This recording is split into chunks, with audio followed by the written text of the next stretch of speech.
বা আমরা কিন্তু তাদের কোনো গুরুত্বপূর্ণ রাষ্ট্রীয় কোনো প্রোগ্রামে বা কাজে আমরা কিন্তু ডাক পাই না, সারা পাই না। আমার মনে হয় যে আমরা একটু একপেশে এবং অবহেলিত।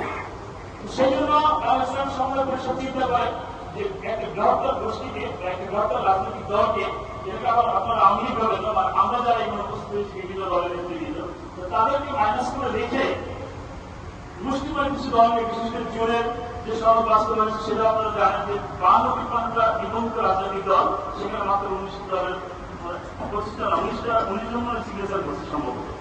তো যাই হোক, মানে মেজরিটি বাইরে আছে। তো কেউ তো অবশ্যই একটা দেশ সুন্দরভাবে চলতে পারে, 26 জন। কেউ তো অবশ্যই একটা দেশ সুন্দরভাবে চলতে পারে না, সুষ্ঠুভাবে পরিচালিত হতে পারে না। তো সেই লক্ষ্যে